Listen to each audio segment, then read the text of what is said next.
Bonjour et bienvenue dans cette vidéo où nous allons aborder ensemble un sujet passionnant mais souvent négligé, les sensors dans Airflow. Nous allons voir comment rendre vos pipelines plus intelligents sans gaspiller des ressources. Sans plus tarder, voici le programme. On va commencer d'abord par faire des définitions et puis on va voir les types de sensors, donc les principaux types. Et puis à chaque type, on va faire un exemple pratique pour que vous puissiez comprendre tout cela. Sans plus tarder, let's go. Vous connaissez cette situation où vous avez besoin que votre pipeline Airflow attende l'arrivée d'un fichier, par exemple, ou bien la disponibilité d'une API ou la fin d'une tâche d'un autre DAG. Mais comment faire ça proprement? Donc, c'est la question qui se pose. C'est là que les sensors entrent en jeu. C'est quoi un sensor? Un sensor en français capteur est comme un sentinelle patiente pour votre pipeline. C'est un opérateur spécial qui vérifie une condition en boucle jusqu'à ce qu'elle soit vraie ou jusqu'à ce qu'il abandonne après un certain nombre de temps.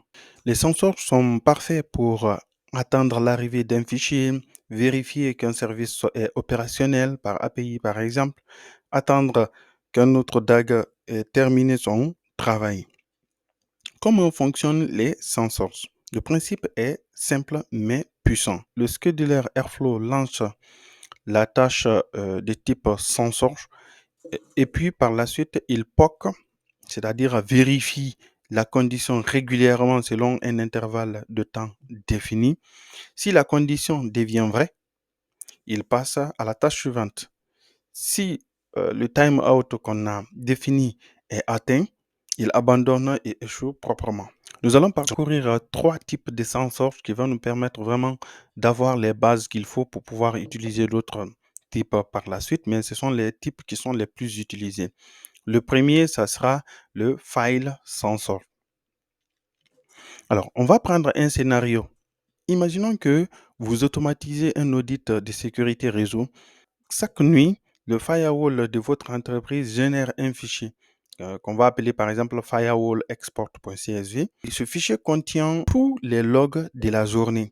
Donc, votre pipeline d'analyse ne doit démarrer que lorsque ce fichier est disponible. Donc, sans le sensor, qu'est-ce qu'on aurait pu faire? C'est possible de travailler avec ce genre de cas sans sensor. Mais là, dans ce cas, on va utiliser par exemple les boucles infinies avec sleep. Euh, ça sera vraiment un gaspillage de ressources inutiles. On utilise un simple try except pour gérer le fichier manquant, donc qui n'est pas quand même élégant. Et on crée une tâche cron séparée. Donc ça fait qu'il y a plein de choses à gérer pour faire juste cette action-là. Donc avec File Sensor, c'est beaucoup plus élégant et propre. Donc on va voir le scénario là de façon de bout en bout. OK? Pour cela, je vais créer un fichier, tout simplement. On vient dans notre DAG et je crée un fichier que je vais appeler, je sais pas, on va appeler ça file sensor par exemple. OK? Comme ça. Et du coup, je copie, comme on a l'habitude de faire, je copie tout ça. Et je mets ça dans file sensor. Tout de suite là, je change l'ID, comme ça, on n'a pas à s'inquiéter par la suite. Donc, j'enregistre tout ça. Parfait. Alors, comment on va faire? Maintenant, nous, on va travailler sur notre DAG qui va analyser le fichier généré par notre firewall. Donc, pour cela, on va créer, par exemple, une simple méthode ici. Def analyse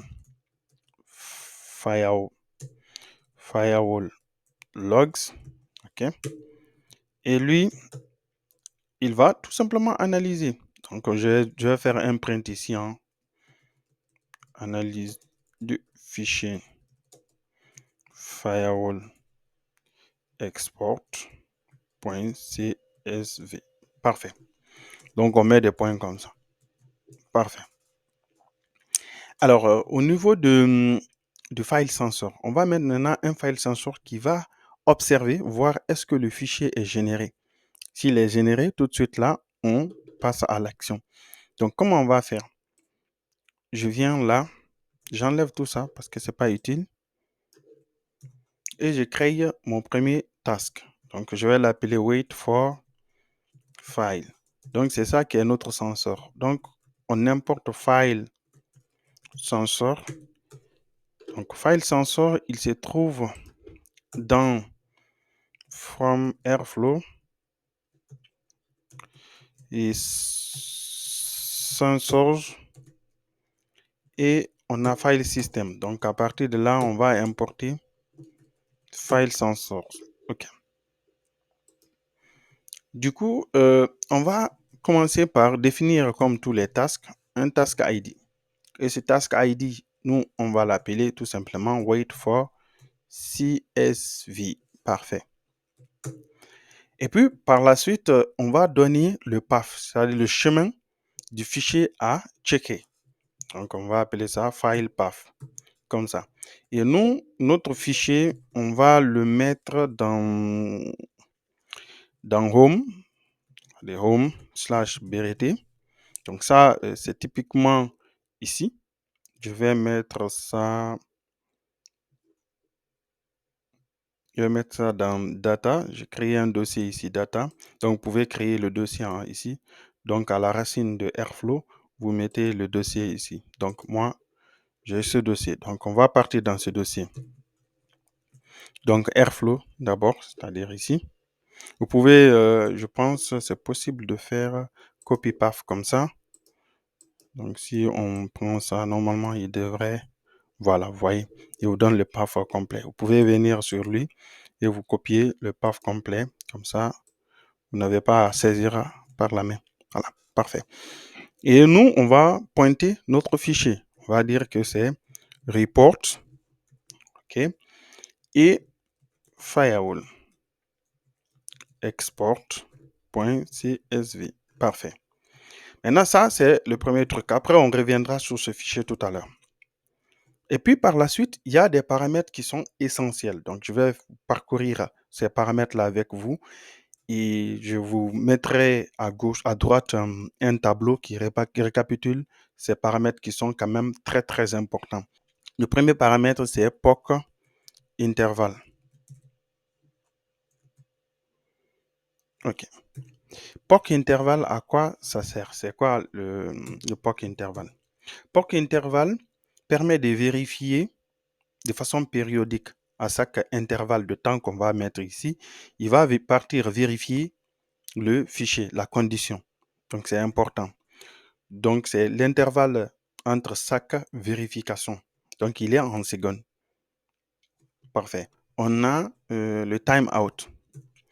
Comme je vous ai dit tout à l'heure, quand il vérifie que le fichier existe, s'il existe, il passe. Ça veut dire c'est bon. Le task est accompli, on passe au suivant. Mais si le fichier n'existe pas, il va tester, tester, tester jusqu'à atteindre ce timeout. Une fois que ce timeout est atteint, il va mettre le task comme échoué. Donc ça, c'est très important à ce niveau.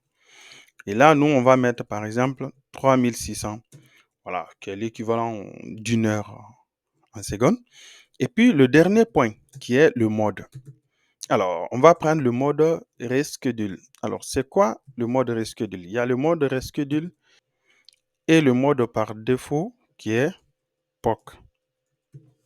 Alors, quelle est la différence entre ces différents modes-là? C'est très important de comprendre cela parce que c'est sur la base de ceci que vous allez définir votre politique. Le mode POC, c'est le mode en gros actif. Lui, quand vous mettez en mode POC, il va occuper la ressource jusqu'à ce que la tâche soit finie. Et le mode reschedule, qui est contraire du coup au mode POC, lui, c'est le mode léger vraiment. Il libère les ressources entre les vérifications. Donc, c'est vraiment le mode le plus idéal. Maintenant, après, à la fin, je vous dirai quel mode il faut privilégier dans quel cas. Ça, il n'y a pas de souci. Mais là, vous avez vu les paramètres. Vous passez le task ID, comme d'habitude. Vous passez le fichier que vous voulez checker. Vous passez l'intervalle de test et puis le timeout et pour finir, vous donnez le mode. Une fois que ceci fait, vous mettez maintenant votre script, votre code qui suit, qui va se baser du coup sur ce fichier. OK? Et nous, on va appeler ça par exemple analyse task. comme ça. Et là, je vais faire appel à Python Operator, comme ça. Parfait. Je viens là, je change ça, je mets Python. Et ici, Python Operator. Parfait. Maintenant, on va commencer comme d'habitude à Task ID. Donc, le Task ID ici, c'est analyse file par exemple. Et puis, on appelle notre fonction qu'on a créée au début, analyse firewall logs. Parfait. Je mets ici les dépendances maintenant. Je dis OK. C'est d'abord, il faut attendre le fichier. Après cela, tu fais analyse task. Tout le monde est content. Bon, on va enregistrer. On va enregistrer cela. Je viens ici. Maintenant, je cherche mon fichier. Donc, je vais appeler ça file sensor. Parfait, ici. Du coup, j'ai bien les deux étapes ici. Alors, imaginons, je le lance. Donc, vous pouvez regarder le code. Hein. Donc, il est bien chargé, bien mis à jour. Si je relance, donc quand on lance, vous allez voir, il va venir s'arrêter ici. Vous voyez, il va s'arrêter ici. Il est en queue, hein, mais il ne va pas dépasser cette partie si le fichier n'existe pas, bien sûr. Hein. Il faut être sérieux. À ce niveau, je ne pense pas que le fichier existe. Hop, for reschedule. OK. Là, vous voyez, là, il s'est mis en état, il va rescheduler, c'est-à-dire relancer par la suite après le période, le POC intervalle. Voilà. Maintenant, là, il va rester ici jusqu'au timeout. C'est-à-dire, nous, dans notre cas, on avait vu 1 heure. Il va rester jusqu'à 1 heure. Pour que lui, il puisse passer, on va faire quelque chose de simple. OK? Vous voyez, il se relance ici à chaque fois. Vous voyez, il se relance, il se relance. Là, il va se relancer. Voilà, il vient de se relancer là et tout. Mais il voit que ça n'est pas passé encore, il risque que de et ainsi de suite. Donc maintenant, ce qu'on va faire, c'est quoi? On va créer ce fichier par exemple. Je viens dans Data, je crée Report. Et dans Report, je vais créer ce fichier. Lui là, hop, je copie ça, devient ici. Maintenant, vous allez voir ce qui va se passer. Maintenant,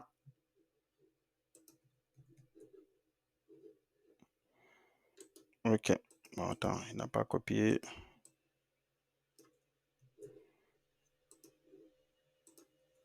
Comme ça. Parfait. Une fois que c'est créé là, vous allez voir que il va changer d'attitude. Donc, il attend la prochaine occurrence. Voilà. Là, c'est la prochaine occurrence qui vient comme ça. Voilà. Vous voyez là, il est passé en status success. Cela veut dire que réellement, il a trouvé le fichier et tout le monde est content à ce niveau. Donc, si vous venez au niveau des logs, vous allez voir que oui, l'analyse est en cours. Donc, vraiment, c'est important de comprendre ce process-là.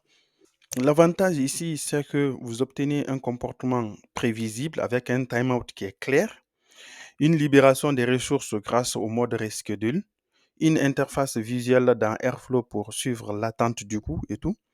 Donc, un DAG qui reste simple et lisible. Donc, c'est un peu l'avantage du truc. Parfait. Maintenant, passons au deuxième sensor qu'on va voir dans cette vidéo qui est External Task Sensor. Afin de continuer, n'oubliez pas de vous abonner, d'activer la cloche et de partager la vidéo si ça vous plaît. Maintenant, en ce qui concerne les tasks sensors, on va voir que 3 types aujourd'hui.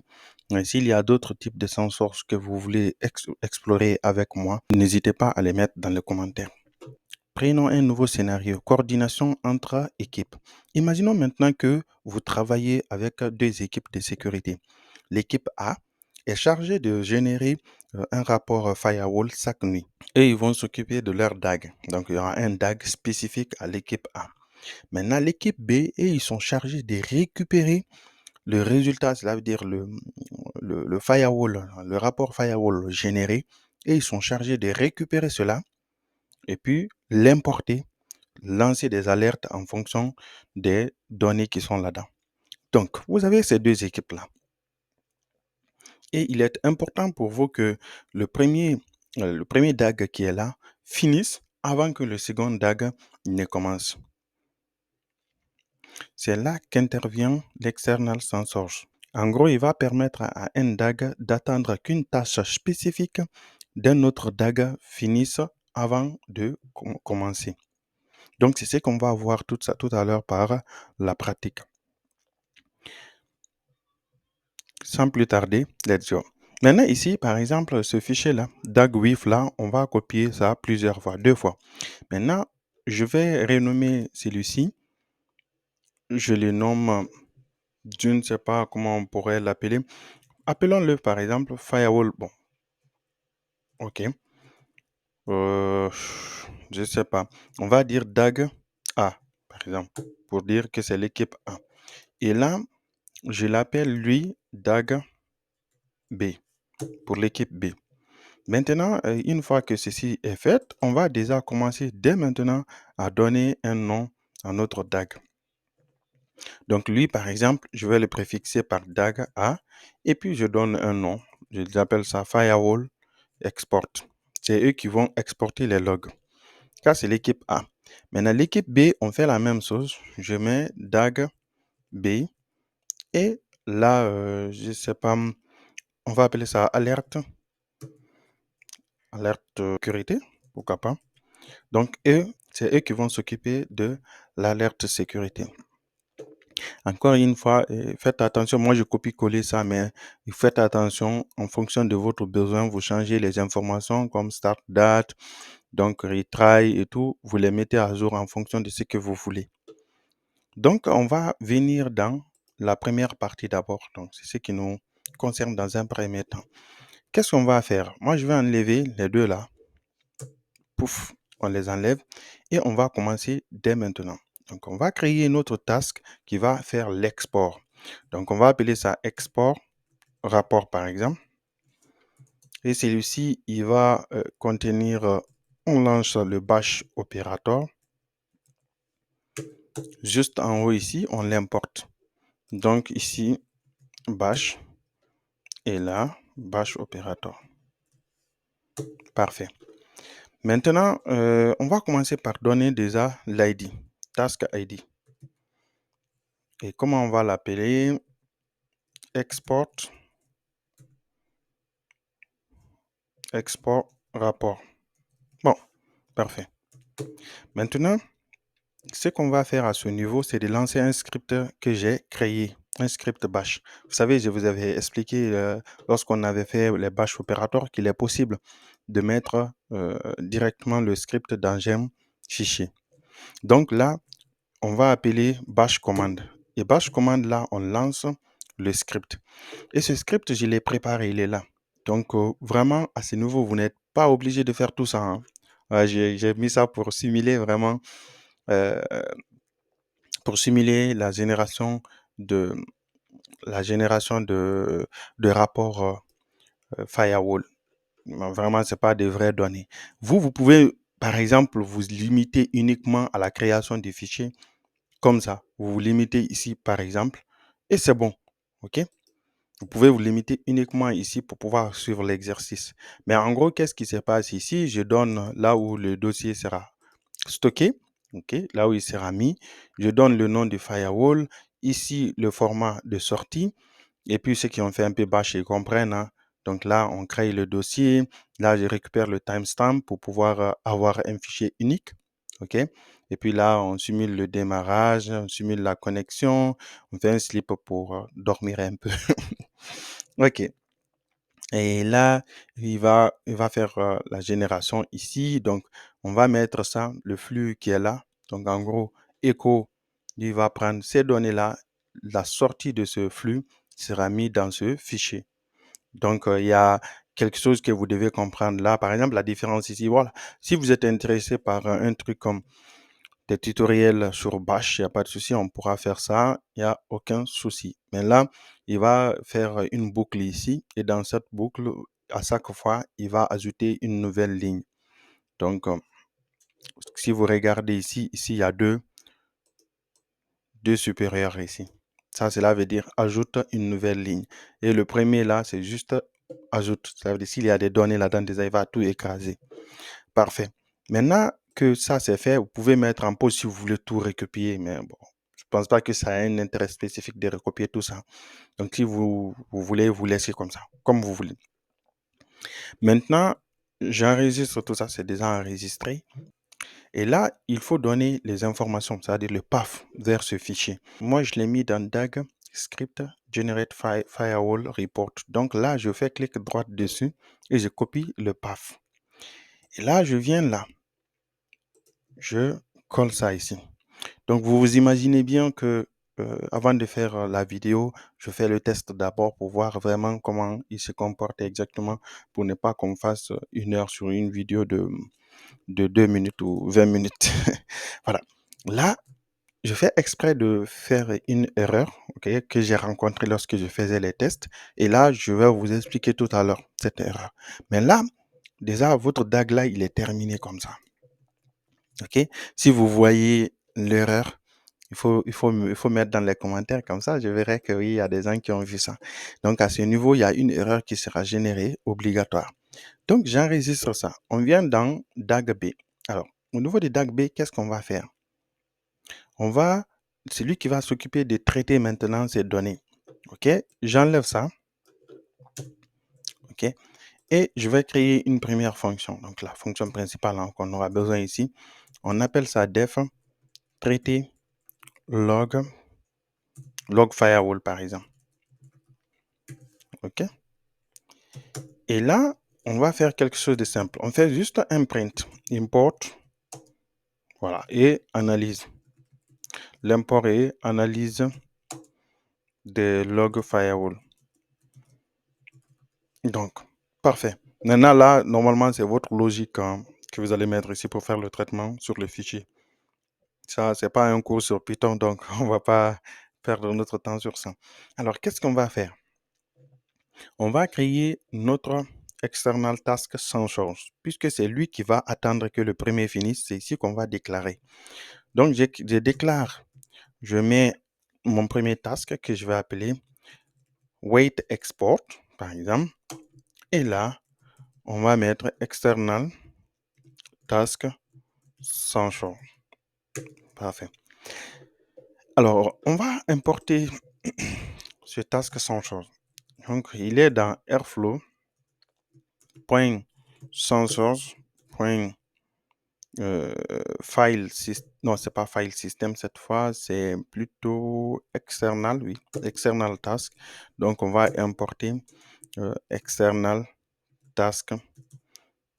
Donc, vous voyez, il y a déjà beaucoup de tasks modèles ici. Donc, nous, c'est lui qu'on veut.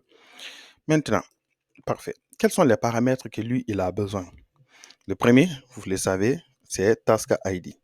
Et lui, on va l'appeler tout simplement wait export rapport. OK, ça c'est le premier. Maintenant, le deuxième paramètre, voilà, c'est ce qui est nouveau avec lui, c'est que on va définir quel est le DAG qu'on veut suivre. Donc, ça sera external DAG ID. On donne l'ID de notre DAG qu'on veut suivre. Et là, nous, c'est ici. DAG A là, son nom, son ID, c'est ça. Je copie ça, je viens ici, je colle. Parfait. Ceci étant fait, on va faire maintenant external task ID. Ça, c'est le task qu'on veut suivre. OK? Nous, on veut que ce task-là soit success avant que c'est le task à surveiller en gros. Donc, on va donner l'ID de ce task. C'est simple, c'est la même chose ici. Il peut y avoir plusieurs tasks ici, hein. Mais l'idée est que nous, c'est lui qu'on veut suivre. Quand lui, il sera fini, on peut lancer notre DAG. Parfait. Alors, après, il y a les trois derniers qu'on a vus la dernière fois. Ils sont toujours là. Hein. Time out. Time out, nous, on va dire OK, comme la dernière fois, 3600. Et puis, après ça, on a POC intervalle, donc qui est égal à 30. OK. Et puis, voilà, 30 secondes. OK, vous vous rappelez, on met le mode en reschedule. Ça, on a déjà parlé de ça dans la première partie qui est le file sans source. Une fois que celui-ci est fait, on va créer notre task, notre premier task à vrai dire. Donc lui, il va nous permettre d'attendre juste. Mais là, on va faire par exemple traitement task. Et là, je vais faire appel à Python Operator pour lancer celui-ci. Donc là, on va juste changer ça. On met Python et là, ça sera Python Operator. Parfait. Maintenant, à ce niveau, on va commencer par le début, Task ID. Et le Task ID, là, on va donner un ID tout simplement. On va dire traiter, par exemple, logs. Et par la suite, il faut appeler la fonction Python callable. Et lui, ça sera traiter log firewall. Parfait. Maintenant, on déclare maintenant notre dépendance. On définit l'ordre d'exécution. Là, ça sera wait export. Donc, on va attendre d'abord et puis par la suite, on fait le traitement. Voilà, c'est tout. Donc, on a déclaré nos deux DAG. Ils sont prêts à fonctionner. Donc, vous avez compris la logique. Hein? C'est lui qui doit être lancé d'abord. C'est uniquement quand lui, il va finir, on va lancer maintenant ce dernier. Donc, il faut faire attention faites attention au niveau des paramètres que vous allez passer. Il faut qu'ils soient synchronisés. Comme ça, vous n'allez pas être bindé sur le mauvais task, en gros, sur le mauvais fichier. Donc ça, c'est important. Par exemple, moi, mon cas ici, dans mon generate là, vous voyez, à chaque fois, il va générer un nouveau fichier. Mais après, il y a un lien symbolique qui est créé entre le nouveau fichier qui sera généré et ça. Donc, c'est ce qui fait que dans mon code, si j'ai besoin de récupérer le fichier, j'aurai juste à spécifier ça. Donc, je ne vais pas m'occuper du nom du fichier exact. Donc, à chaque fois, il va mettre ça à jour. Voilà, parfait. Maintenant, on va revenir dans notre interface web, ici. Donc, j'actualise tout ça. Et là, on va chercher notre DAG. OK? Le DAG qu'on a, le premier qu'on a, c'est export DAG à firewall export. C'est lui. Parfait. Donc, c'est lui qui va faire l'export pour nous. OK? Donc, je vais revenir là. Ça, c'est l'exemple que j'avais fait au moment de mes tests. Donc là, on va venir là. Et le deuxième, quel est l'ID de DAG? C'est lui. OK, parfait. Donc là, hop, comme ça, on ouvre ça aussi. Donc, ce deuxième-là, il ne sera, bon, imaginons que je lance par exemple ça avant l'autre. Donc, je le lance. OK, il commence le traitement tout de suite là. Mais vous allez voir qu'il va se bloquer ici. Parce que tout simplement, il faut qu'il attende. Donc là, si on vient là, vous allez voir que là, il est up for reschedule. Cela veut dire qu'il a tenté une première fois, mais ça n'a pas marché. Il voit qu'il n'y a pas le fichier. En gros, le DAG, l'autre là n'est pas encore fini. Et là, il va rescheduler. Donc, c'est différent du mode POC. Et là, il va rescheduler. Il attend jusqu'à la prochaine occurrence qui est le POC intervalle. Maintenant, ici, on va lancer ça aussi. Maintenant, une fois qu'on lance ça, lui, il va commencer. Voilà, le traitement. Et là, on verra tout de suite là, normalement, l'erreur dont je vous parlais. Donc, il y a eu une erreur, c'est pourquoi il met up for retry. Parce que nous, on a dit de réessayer une fois. Maintenant, quelle est l'erreur? On vient dans log ici, on affiche le truc. Voilà. Vous voyez, il met plein de choses. Donc, moi, j'ai essayé de débugger déjà. En fait, en gros, c'est qu'il faut comprendre que lui, il va essayer de le faire passer dans... Il va considérer déjà que c'est un template Jinja. Et là, on n'a pas encore vu ça d'abord, mais pour lui dire non, non, non, non, c'est pas un template Jinja, il faut lui dire ça explicitement. Donc, je vais vous montrer cela dans la documentation, comme ça, vous pourrez retrouver vous-même. Donc, si je fais Airflow comme ça, voilà. Tu vois, la page principale n'est pas bien documentée, elle n'est pas bien référencée. Donc là, si je viens là dans la documentation, euh, je sais pas, on va prendre n'importe lequel ici. Voilà. Moi, je veux juste... Non, non, non, non. Documentation, Airflow. Voilà, parfait. On va appeler ça Bash. Voilà. Bash Operator. Donc, si vous venez dans Bash Operator, vous allez voir, il y a une alerte que j'ai trouvée ici. Il parle d'un sujet là. Euh, Voilà, c'est là. En fait, ils disent, si ton script ne contient pas de template Jinja, il faut désactiver le rendement que Airflow va essayer de faire en ajoutant un espace après le nom. Donc, c'est de cette erreur dont je parlais tout à l'heure. Donc, du coup, j'ai vraiment eu le réflexe de venir dans la documentation, chercher ce que vous êtes en train de faire. Ils ont vraiment, leur documentation, c'est pas mal quand même. Donc, je viens ici. Donc, je viens là. Donc, qu'est-ce qu'on va faire? Moi, je vais juste ajouter un petit espace ici. Comme ça, Airflow saura comme quoi les espaces sont importants des fois. Ah, c'est con, mais bon. Moi, aurait été, moi, vraiment, c'est de mettre un booléen au niveau de cette classe, mettre un booléen pour dire que c'est pas Jinja, il ne contient pas de Jinja ou pas, mais eux, ils ont choisi ça, c'est con. Ok, parfait, il est là, donc on ne peut rien contre ça.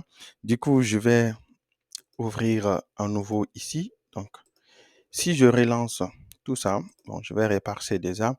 Après, je relance tout ça. Là, cette fois, vous allez voir, là, il est en attente.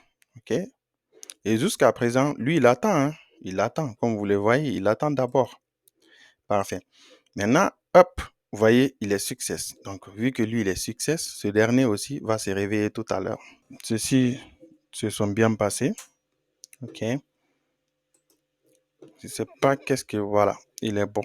Ah, peut-être qu'il était bindé sur le mauvais élément. Maintenant que il est bien, les choses sont bien vers ici, et là, lui, il est passé à succès, ce dernier aussi.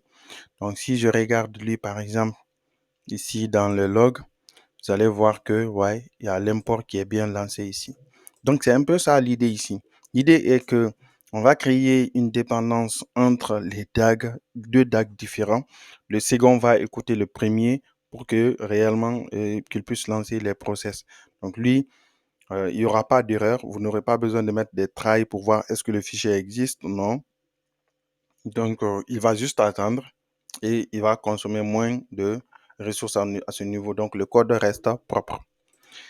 Donc, ça, c'est le deuxième élément. Ce qui est génial avec cette approche, c'est que les équipes peuvent garder leurs DAG séparés. Donc, l'interface Airflow montre clairement les dépendances. OK? Et si le premier DAG échoue, le second ne se lance pas inutilement. Donc vraiment, c'est intéressant à ce niveau. Assurez-vous que les deux DAG que vous avez créés ont le même schedule intervalle. Donc pour que l'exécution, la date d'exécution soit automatiquement alignée. Donc vraiment, à ce niveau, faites attention. Le dernier type qu'on va avoir cette fois, c'est le HTTP sans source. Donc, pour faire cette partie, nous avons besoin d'un serveur HTTP. Donc, ne vous inquiétez pas, j'ai préparé ça pour nous. Alors, qu'est-ce qui se passe? Bon, si on regarde ici, ça, c'est mes logs. Hein. Donc, les logs, les reports qu'il fait là, c'est eux qui sont là. Donc, comme je vous disais là, donc, ils le mettent dans Data Report. Là, par exemple, lui, il sera bindé sur le dernier qui sera lancé, qui a été lancé. C'est celui-ci. Et l'autre là aussi, la même chose. Donc, mais bon, ça, c'est juste des détails. Alors, où on en était? Donc, on va revenir sur le HTTP sans source. HTTP sans source, lui, il va permettre d'écouter un endpoint et voir est-ce qu'il y a quelque chose, est-ce que tout se passe bien avant de lancer le script. OK. On va prendre un scénario type. Vous avez par exemple développé un système qui envoie des alertes de sécurité à une API interne. OK. Donc, cette API pourra envoyer, on va dire par exemple, push alert. Mais parfois, ce service est indisponible. Donc, comment vous allez éviter que votre DAG échoue quand l'API est hors service? Le HTTP sans source est parfait pour ces cas d'usage. Il permet de vérifier qu'une API répond correctement avant de l'utiliser. Donc, à ce niveau, c'est parfait. Ça répond exactement à ce cas d'usage. Qu'est-ce qu'on va faire? Moi, je vais déjà vous montrer l'API que j'ai créée rapidement en Python. Donc, ici, Voilà, si pour ceux qui suivent ma formation en Python, vous allez voir que vous allez vous reconnaître à travers cette structure. Donc, j'ai juste créé un dossier ici, serveur, et j'ai mis app là-dedans. Si vous voulez reproduire la même chose, voilà, n'hésitez pas à, à recopier, hein, si vous voulez. Je vais juste faire une parenthèse. Je suis en train de travailler sur un site web, le site web des NetSecDev. Donc, l'idée derrière ce site web, c'est de permettre de regrouper notre communauté. Donc, l'idée est que si je lance une nouvelle vidéo, s'il y a des fichiers à partager, des trucs à partager, je les mettrai directement sur ce site et vous pourrez partir récupérer ces fichiers là-bas. Et puis, je vais organiser les formations en thème et faire en sorte que vous puissiez vous retrouver parmi toutes les vidéos qui seront publiées. Donc, c'est quelque chose sur lequel je travaille depuis quelques jours maintenant, je vais dire quelques temps maintenant. Donc, je pense que ça va vraiment vous aider. Donc, si vous trouvez l'idée cool, n'hésitez pas à mettre dans les commentaires. Alors, qu'est-ce qu'on va faire? Là, par exemple, je vais défiler doucement, doucement pour que si vous voulez copier, que vous puissiez recopier. Pas de souci. Donc, à ce niveau, c'est simple. On a le Python qui est là. On a le système de log, ok, qui est activé. Et puis, là, on met donc ces flasques, hein, ces flasques que j'utilise ici. Donc, il faut juste installer Flask dans votre serveur. Bon, c'est simple d'installer Flask. Donc, voilà, le serveur est arrêté. Si je clear tout ça, maintenant, je suis dans mon environnement virtuel là, qui est là. Donc, vous faites juste cette commande-là. Vous faites juste cette commande pip install Flask. C'est tout. C'est tout ce que vous avez à installer. Et là, après avoir installé cela, vous activez bien sûr l'environnement avant de faire l'installation. Et là, j'ai une première route là que j'ai créée. OK? Donc, cette route va juste récupérer le status. OK? Donc, soit il va retourner un OK 200 ou bien il va retourner un down. Alors, nous, notre objectif est de faire en sorte de checker ça avant d'envoyer. S'il est down, on n'envoie pas d'abord. S'il est up, on l'envoie. Et là, le push là va permettre de pusher les fichiers sur les serveurs. Donc, c'est aussi simple que ça. OK? Donc, vous pouvez copier tranquillement à ce niveau sans problème. Donc, après avoir fait ça, je déclare le port sur lequel il va écouter. Et ça sera le port 500 en localhost. Donc, pour lancer le serveur, c'est simple. On fait comme ça et il va se lancer sur ce port-là. Donc, si j'ouvre ici, par exemple, hop, je mets localhost 2.500, 5000. Et là, vous allez voir, bon, le serveur, il est ouvert, hein, mais on va prendre par exemple le status. Donc là, il me retourne bien. OK, parfait. C'est exactement ce qu'on nous voulons. Donc, ce qu'on va faire, j'ouvre maintenant notre projet qui est là. Alors, à ce niveau, on va créer un nouveau DAG. Le DAG qui va permettre de faire ce travail-là. Donc, je vais copier, comme notre habitude, je copie le WIF là, qui est notre template de base. Donc, je vais le renommer. Je l'appelle par exemple, je sais pas, je vais l'appeler HTTP sans source par exemple, comme ça. Et là, je donne un nom, un ID à celui-ci. Donc, on va l'appeler par exemple check API and send par exemple. Parfait. Donc, on va enlever tout ça. OK? L'idée ici, c'est vraiment faire ce qu'on vient de dire tout à l'heure. On va dire ici wait API. OK? Le wait API là, HTTP s'en sort comme ça. Donc, on va l'importer. Sinon, on va pas aller loin. Donc, lui, comme les autres sensors, il se trouve dans sensor. Donc, on fait airflow comme ça. Point sensor. Point HTTP, je pense. Non. OK. Non. Pourquoi je n'ai pas le truc?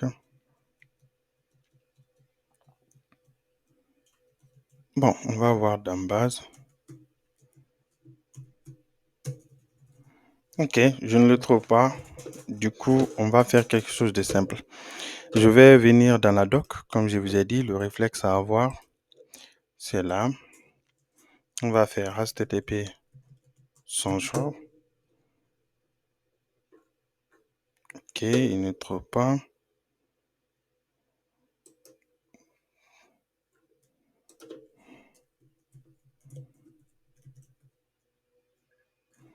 Voilà.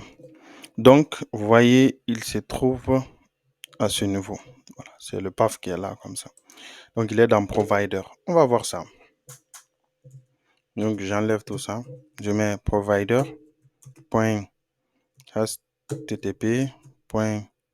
Sans source. Ah, c'est quand leur organisation là. Moi, j'aurais mis tout dans sans source, mais bon, on s'en fout. Non, ce n'est même pas fini. On va mettre HTTP import HTTP sans source. Parfait. Maintenant que ça c'est bien importé, donc on va faire les choses, les trucs de base. On a task ID d'abord qui sera wait for API. Wait for API. Et puis par la suite, on va avoir HTTP con ID. Donc ça, c'est vraiment la connexion. Donc on a vu ça dans la dernière vidéo. On va dire ça API alert con. Parfait. Donc déjà, je ne sais même pas d'abord si mon serveur peut communiquer directement avec le local normalement. Je ne sais pas si mon firewall va accepter ou pas, mais on va voir ça tout de suite. Et puis, on va mettre endpoint. Endpoint là, ça sera status tout simplement. OK, comme on l'a vu tout à l'heure ici. Ici, c'est le endpoint, c'est ça en fait. Parfait. Maintenant que ça c'est fait, on va faire le response check. Donc, on va checker en gros la réponse qui sera envoyée. Donc, on va lancer une fonction lambda. Ça, c'est typiquement du Python. Et la réponse qui va venir, on va checker est-ce qu'il y a OK dans la réponse. Texte. C'est tout. Ça, c'est pur Python, ça. Parfait. C'est tout ce qu'on veut faire. Maintenant, on va mettre les informations habituelles. On met POC intervalle. Donc, lui, on va mettre 30 secondes. Et puis, on met le timeout. Okay. Le timeout ici, on va dire par exemple 900. Ou bien, on peut mettre la même chose, 1 heure, hein, comme vous voulez. Donc, 900. Donc, on va mettre 1 heure, 3600. Parfait. Alors, ceci étant fait, ça, c'est la première étape. Donc, après, on va créer tout à l'heure là la connexion là. Du coup, je viens et on crée le deuxième task qu'on va appeler send alert. Send alert, lui, il va lancer un bash operator. Ok, je ne sais pas si j'ai... Ok, si je vais juste changer ça. Bash. Et là, bash operator, parfait. Maintenant, le bash operator là, lui, il va lancer, maintenant, il va faire la requête, quoi. C'est aussi simple que ça. Si vous auriez pu mettre un request ici avec Python, mais on va partir un peu plus vite. Task ID, par exemple, là, on va l'appeler send alert. Et puis, on a bash command. Et bash command, là, on va utiliser curl. Donc, on fait un post sur notre HTTP. Alors, on va déplacer tout à l'heure le serveur en local, comme ça, on ne se pose pas trop de questions sur quelle adresse IP il faut prendre, machin, tout ça.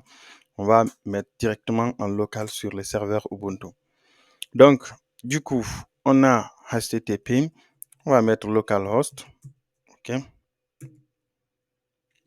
Et puis sur le port 5000, on met push alert. Maintenant, on lui passe maintenant les données. Donc, à ce niveau, on va dire, nous, on va supposer que notre fichier, le fichier qu'on vient envoyer, c'est par exemple ça. Bon, on s'en fout, on va prendre un fichier ici. On va prendre ça par exemple. Je ne sais pas. Ok.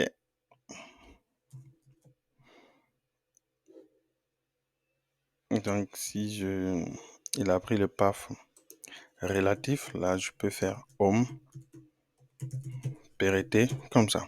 Parfait. Donc, on va envoyer ce fichier. OK, c'est clair. Maintenant, ce qu'on va faire avant de continuer, donc ici déjà, je vais déclarer les dépendances. On va faire wait API d'abord et puis send alert. Parfait. Donc, j'enregistre ça.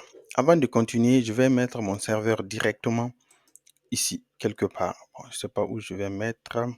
Je vais mettre ici, par exemple. J'appelle ça serveur. Et là, je mets app.py. Et à ce niveau, je vais juste copier l'autre fichier. Là, je copie ce qui est là dans mon serveur. Je ferme ça, je viens là, je colle. Parfait. Maintenant, ici, je vais enregistrer. OK. Maintenant, j'ouvre mon terminal. Alors, au niveau du terminal, on va se retourner. Et le serveur, il est à la racine. Là. Bon. Du coup, qu'est-ce qu'on va faire? Avant de faire quoi que ce soit, on va activer d'abord notre environnement source. Airflow env bin activate. OK. Maintenant, je vais faire pip install Flask. Je vais installer Flask. Je ne sais pas si... OK, Flask est déjà installé. Parfait. Donc, vu qu'il est installé, donc il n'y a pas de débat. Maintenant, je vais lancer mon serveur. OK. Le serveur, il est là. Donc, on va faire juste Python app comme ça. Voilà. Il écoute maintenant sur ce port. Maintenant que tout ça là est fait, on va venir maintenant sur notre... Ici, on vient là, on cherche connexion. On va créer une nouvelle connexion. Donc, si vous ne savez pas c'est quoi les connexions, il y a une vidéo dédiée pour cela. Donc là, on va lui donner un ID. Ce sera l'ID qu'on a mis ici. Airflow, DAG, HTTP sans source. Non, c'est pas ça, c'est lui. Voilà, on y donne ça, comme ça. Donc le type ici, c'est juste du HTTP. Parfait. Maintenant, description, on va dire notre API interne. Et le host, ça sera localhost. Le port, on va définir ça en bas. Le schéma, c'est HTTP. Ici, login, il n'y a pas besoin. Le port, on va dire que c'est 5000. Parfait. Maintenant, je sauvegarde ça. Alors, maintenant que c'est créé, est-ce que j'ai sauvegardé tout ce qu'il y a à sauvegarder ici? Oui. Donc, je vais venir maintenant sur mon serveur. Hop. Je vais venir maintenant sur mon serveur et je cherche. Hop, hop, hop, hop, hop. Comment il s'appelle? Check APIs. Donc, c'est lui. Je l'ouvre. Et là, normalement, tout est bon. Pas d'erreur. On va lancer. Comme la dernière fois, là, il est success là. OK? Qu'est-ce que cela signifie? Cela veut dire que il a bien récupéré l'alerte. Et là, il est success parce que mon serveur est up. Maintenant, si on regarde un cas spécifique, par exemple, le serveur, il répond, il est disponible, mais il répond avec une réponse qui ne nous va pas.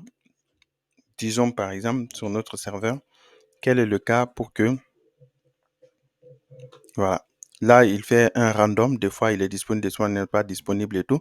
Donc, on va partir sur, on l'allume pour vraiment simuler un vrai serveur parce que le vrai serveur, il va pas tomber comme ça. Il va juste être indisponible. OK. Du coup, on va venir là et on lance le serveur. OK, on le lance. Et là, à partir de là, on lance maintenant un nouveau task. Du coup, normalement, là, il est en running et on devrait, là, il est success là. Ah oui, je sais pas. sais pas comment je vais faire pour simuler l'erreur. Donc, vu que c'est périodique et tout. Voilà. Là, hop for retry. Pas de souci.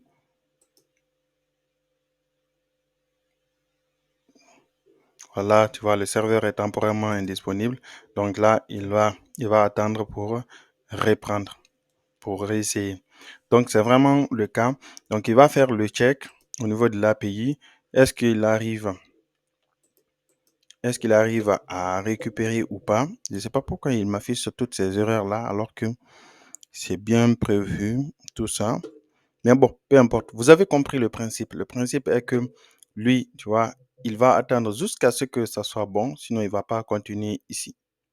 Parfait. Donc là, on a vu les trois types de sans charge qui étaient importants ici. Ce qui est cool avec HTTP sans source, c'est qu'il permet une vérification complète vraiment de au niveau de votre serveur. Et il donne aussi la possibilité de filtrer les réponses. Donc, vous pouvez mettre du Python, faire des trucs que vous voulez à ce niveau, il n'y a pas de souci. Et permet une intégration native avec le système de connexion d'Airflow. Donc, c'est vraiment très, très intéressant. Pour finir, un petit défi pour s'amuser. Donc, je vous donne ce petit défi. Vous pouvez vous exercer à la maison pour voir si vous pouvez le traiter ou pas. Mais normalement, vous pouvez avec tout ce qu'on a vu. Donc, je vous propose ce petit défi qui est de mettre en pratique ce qu'on a vu. Donc, vous créez un DAG qui combine le HTTP sensor et un file sensor. Donc, le HTTP sensor doit vérifier qu'une API de sécurité est disponible, n'importe quel type d'API, comme vous voulez, donc qu'il est disponible. Si c'est le cas, il utilise le file sensor pour attendre un export de log firewall, par exemple. Donc, comme bonus, ajoutez un petit timeout dynamique basé sur l'heure de la journée. Donc, plus court pendant les heures de bureau. Donc, vous pouvez faire quelque chose de ce genre. Vous pouvez vraiment vous amuser à ce niveau, hein. Et par rapport au timeout, la dynamique, vous créez juste une petite fonction. Donc, je vous donne cette fonction et puis le reste, vous amusez comme vous voulez. Donc, imaginons, bon, je crée un DAG ici. Je vous donne juste le truc dynamique là. Je mets ici, exemple. Parfait. Et là, on va créer, je vais ajouter juste ici, je ne touche pas aux autres. Je fais def. Et là, si vous voulez prendre un timeout, comme j'ai dit tout à l'heure, dynamique, qui va être dynamique en fonction du moment de la journée. C'est simple. On va utiliser pour cela le datetime. Donc, si on prend l'heure, current hour, par exemple, et cette date, on va prendre comme ça, datetime de Python. Okay. Il n'est pas, il est importé, c'est cool. Donc, datetime point, on va prendre la date de maintenant et on récupère sur lui l'heure. Maintenant, qu'est-ce qu'on va faire? On va dire si l'heure est entre 8 heures, donc il est entre 8 heures, donc c'est l'heure de travail, quoi, en gros. Entre 8 heures et 18 heures. Dans ce cas, qu'est-ce qu'on fait? On retourne tout simplement 30 minutes. OK. Donc, 30 minutes, normalement, ça doit faire 1800. Bon, pour faire 1800 secondes. Vous pouvez faire le calcul rapidement, hein. Je vais ouvrir une calculatrice. Voilà. Donc, à ce niveau, ça sera, on aura 30 multiplié par 60. Donc, ça fait 1800. Parfait. Maintenant, si ce n'est pas dans cet intervalle, on va faire else et on retourne tout simplement 3600. Donc ça sera 1 heure. Donc, vous utilisez ça dans votre timeout. Du coup, comme ça, il sera dynamique et tout. Vous pouvez vraiment vous amuser à faire ce que vous voulez. Je vous laisse vous amuser avec ce petit exercice qui n'est pas vraiment une, hein, mais vous essayez de mettre en pratique tout ce qu'on a fait à travers cette vidéo. Voici en synthèse ce qu'il faut retenir. Pour résumer ce qu'on a vu aujourd'hui, on a vu déjà le file sensor. Le file sensor, lui, il va attendre un fichier de log firewall. Nous, c'est ce qu'on a vu, mais il attend n'importe quel fichier pour qu'il soit disponible. Donc, il faut toujours définir un timeout. Ok, comme conseil, il faut toujours définir un timeout et utiliser le mode reschedule. C'est très important. Voilà. Et puis, le timeout, ça va dépendre maintenant de votre cas d'utilisation. Il y a External Task Sensor, lui, il permet de faire une coordination entre les DAG, entre deux DAG différents. Donc, il faut vérifier l'alignement des exécutions, du temps d'exécution. Le dernier qu'on a vu, c'est le HTTP Sensor. Lui, il va permettre de faire une vérification API ou d'un service API. Donc, il faut utiliser le response check pour pouvoir personnaliser maintenant la réponse qui sera reçue à ce niveau. Donc, les bonnes pratiques, il faut toujours ajouter un timeout pour éviter des tâches zombies, en fait, qui ne finissent jamais, qui restent dans le système. Il faut préférer le mode reschedule pour libérer le worker. Et puis, il faut tester vos sensors. C'est aussi simple que ça pour débugger. Et voilà pour cette vidéo sur les sensors Airflow. Vous maîtrisez normalement maintenant les outils simples, mais qui sont vraiment puissants, qui vont considérablement améliorer la fiabilité de vos workflows de sécurité. Donc, dans la prochaine vidéo, on va continuer notre exploration de Airflow. Si vous avez aimé cette vidéo, n'hésitez pas à liker et vous abonner pour ne pas manquer la suite. Tout le code, bon, on va voir, comme je vous ai dit, le système qu'on a, sur lequel je travaille. Je vais vous mettre à disposition quand le site sera disponible. Je vous annoncerai ça prochainement. Quand le site sera disponible, vous aurez accès au code qu'on va écrire au fur et à mesure. Mais j'aime bien l'idée que vous suivez comme ça, vous essayez de reproduire comme ça. Vous n'apprenez pas en mode flemmard, parce que le mode flemmard, c'est quoi? C'est de partir récupérer les codes et de copier-coller sans pour autant comprendre. Mais si vous écrivez vous-même, vous faites des erreurs, vous essayez de vous rattraper, de corriger les erreurs et tout, ça rend l'apprentissage beaucoup plus fluide. Et surtout, voilà, moi, je fais les vidéos de sorte que vous puissiez mettre en pratique directement et avancer. J'explique les choses pas à pas pour que vous-même, vous appropriez les différentes choses qu'on fait et pouvoir faire vos propres systèmes. Je vous donne rendez-vous dans la prochaine vidéo. Au revoir.